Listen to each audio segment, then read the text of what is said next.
Tiffin తిన్నాం రారని తీసుకెళ్లి మా భీమగుడితో ప్లేట్లు కడిగించేసాను. హాయ్ ఫ్రెండ్స్, అసలు ఏం జరిగిందంటే రోజు పొద్దున్నే 10 గంటల వరకు పందిలో పడుకునేవాడిని. అలాంటిది ఈ రోజు ఆకలేస్తున్నాను. 6 గంటలకి లేచేసి బ్రష్ కడిగేసి మా బకరగలు ఎవరైనా కనబడతారేమో అని రోడ్డుకి వచ్చేసాను. కరెక్ట్ గా అదే టైంలో మా భీమగుడు కనిపించాడు. వాడి దగ్గరికి వెళ్ళి టిఫిన్ తీసుకెళ్లరా అంటే డబ్బులు లేవన్నాడు. సరే ఎవరి డబ్బులు ఆడివి అంటే వెంటనే వెళ్ళిపోదాం అన్నాడు. అప్పుడు అర్థమైంది వాడి దగ్గర డబ్బులు ఉన్నాయని. టిఫిన్ తినేసి ఎలాగైనా సరే వాడితో బిల్లు కట్టించేదాన్ని షాప్ కి తీసుకొచ్చేసాను. వెళ్ళేసరికి వేడి వేడి ఇడ్లీలు రెడీగా ఉన్నాయి. వెంటనే ఒక ప్లేట్ లాగించేసాను. మా భీమగుడు ఇడ్లీలు తినేలోపు నేను బొండలు కూడా ఖాళీ చేశాను. దెబ్బకి మా ఊడు షాక్లోకి వెళ్ళిపోయాడు.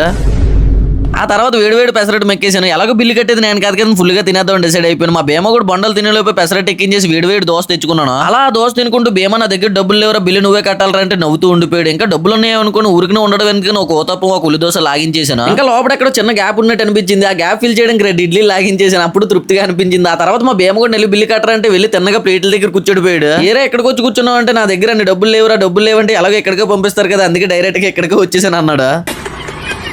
లాస్ట్ ఏదో మా ఫ్రెండ్కి ఫోన్ చేసి ఫోన్ పే చేయించేసి నీకు జన్మలో మా భీమ కూడా నాతో టిఫిన్కి రాడు. సరే మరి వెళ్ళే ముందు మన అకౌంట్ ఫాలో అండ్ సబ్స్క్రైబ్ చేసుకోవడం మాత్రం మర్చిపోకండి. నెక్స్ట్ వీడియోలో మళ్ళీ కలుసుకుందాం ఫ్రెండ్స్.